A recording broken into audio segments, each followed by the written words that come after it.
Are you good? No, hold on. Final touches on that. Cockpit thing.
Good to go? Is everybody good? Yes? Are you guys good to go? Good.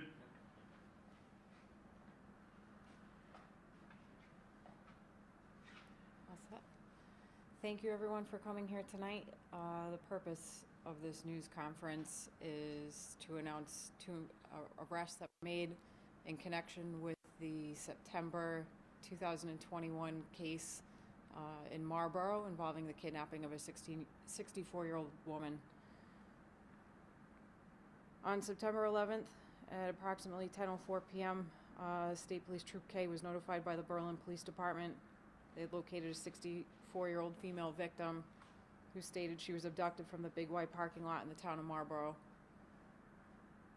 The victim stated while she was placing groceries into her vehicle at approximately 7 p.m., two young black males wearing masks approached her and demanded money. The suspects proceeded to throw her in the back seat of her vehicle. They displayed a handgun, placed a bag over her head, and assaulted her by hitting her with an object in the face several times. The two males then stole the victim's vehicle. With the victim in the back seat, they drove the vehicle to East Hartford, where one of the suspects used the victim's ATM card to obtain money from the ATM machine. They continued to drive into the town of Berlin. They threw the victim out of the vehicle and drove behind a building where they lit that vehicle on fire. The victim was treated at a local hospital for serious but non-life-threatening injuries. Today, we would like to thank the Berlin Police Department, Homeland Security, Hartford Police Department, East Hartford, Windsor, Manchester, Glastonbury, Middletown, and Wethersfield Police Departments for their role in assisting us with this investigation.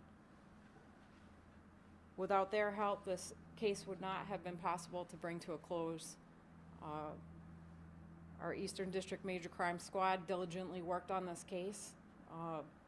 This is something that brought a great deal of attention to our state and really rattled the community.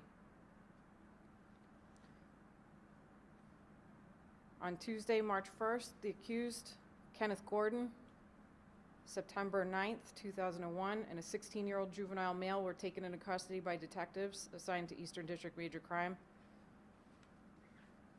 These arrests were made by warrant, are the culmination of a 5-month investigation into this kidnapping and serious assault of this woman.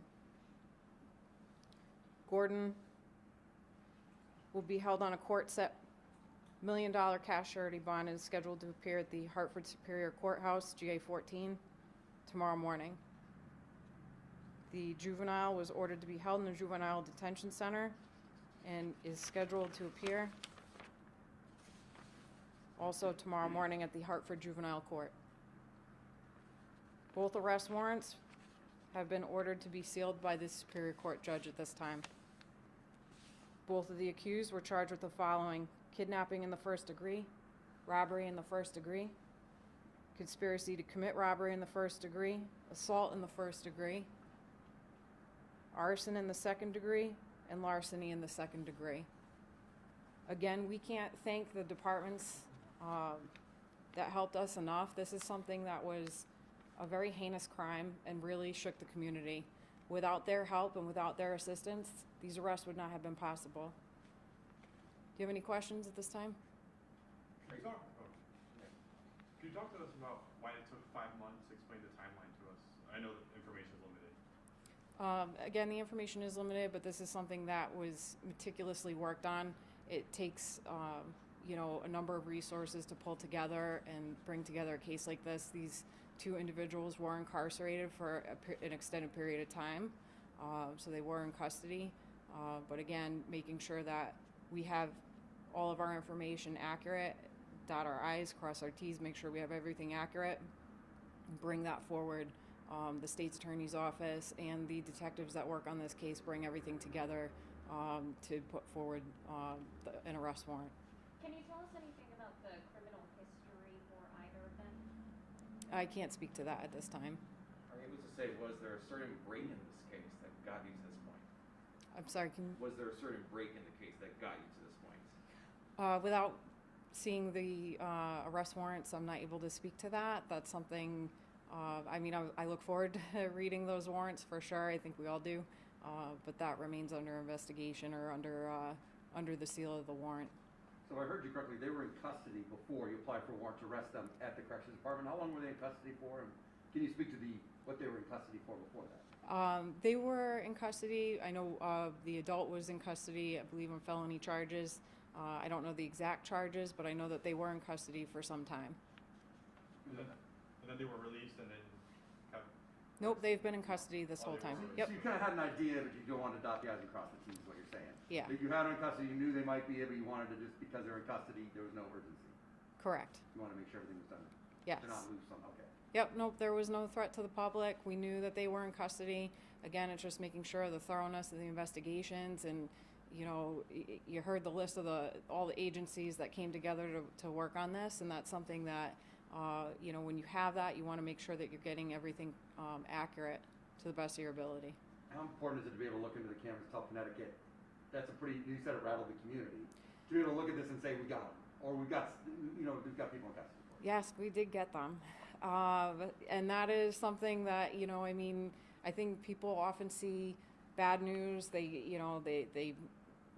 They're looking at these stories, these crimes being committed, so it's really nice to be able to come up here and tell people we have these individuals in custody. This was a successful investigation. I'm not surprised. I know, those multi-agency efforts really bring forth the maximum results. So, again, it's just something that, we're very happy about, and I'm sure the other agencies are as well. Do you know if either of these individuals are from Marlborough or another town? I would have to look into that and get back to you. So is it safe to say that they are connected to other crimes that happened in Connecticut? That I would have to look into as well. I don't have that information at this time. Okay, and I know the idea of it being a hate crime was brought up at some point in the investigation by other officials. Is that still... So the charges that I have were the charges that were, listed on the warrants. The state's attorney's office and the detectives that work these cases, and it's not just this case, collaborate on the most appropriate charges that fit the facts and circumstances related to each individual case. Without, with the warrants being sealed, this is something that, they would have to speak to in regards to the appropriate statutes. But at this time, the charges that I have are the following that I provided. Were you able to speak to the victim today, and how's she doing? I personally was not able to speak to the victim. I know that our Eastern District Major Crime Detectives did make notification regarding the arrest, so I'm not privy to that conversation, but I'm sure it was probably a very emotional one, but hopefully one that provided a great deal of security at the same time. And are these just two only people involved in this case, or there could be more, or this is it? The information that we have available is that the parties involved have been arrested. As it is with any investigation or any arrest, an arrest does not necessarily mean the closure of an investigation. So we always welcome any information that people may be able to provide in regards to any crime that's committed, because you never know where that may lead. Is it still believed to have been random that the victim and the people who were arrested did not know each other before? That information, as far as I know, has stayed the same, that there was no connection there or no known, the parties were not known to one another. And we've seen quite a few instances lately of, people being robbed in parking lots in some cities across Connecticut or attempted robberies.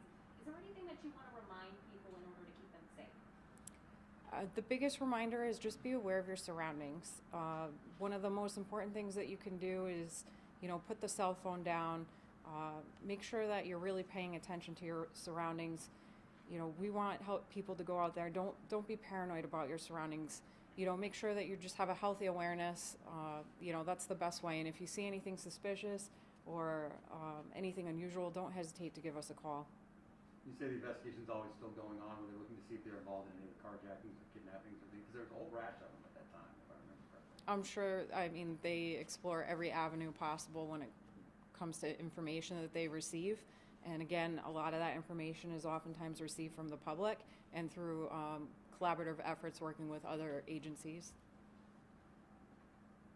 I know some of the top commanders here came out and initially talked about this case. Can you just talk about how big of a priority this case was overall to state police? Again, this was one that really rocked the community, so that always takes a high priority. However, all of our cases, we pursue all of our investigations aggressively. The people that are in these positions, they love what they do, and there's a sense there that when you carry that passion with you, that it's like being passionate about any other job, and we're passionate about all of the cases that we work, and bringing those to a close with the best of the ability that we have. It's making sure that you put everything you have into every case that you have, and that you're not leaving any stone unturned. Sure it's yes, but the fact that the car was on fire and also the fact that they abducted her, because usually we see people get robbed all the time, was that part interesting to you guys, and maybe that's why, you guys want to pursue the investigation? Cars being set on fire is probably not something that's relatively new in regards to something that we see. People will often use that as a method to try and conceal or cover up their part or their role in a crime. Needless to say, that doesn't necessarily hinder an investigation. And as you've seen in this circumstance, we've made 2 arrests, so it didn't hinder this investigation. Any other questions? Again, I just want to say thank you to our local and federal law enforcement agencies. This is something that could not have been brought about without their assistance. And thank you all for coming out tonight. Thank you. Thank you. Thanks. And maybe you just check on where they're from for us? What's that? Where they're from? Yep, I'll look into that and I'll get back to you. Yep. Thank you.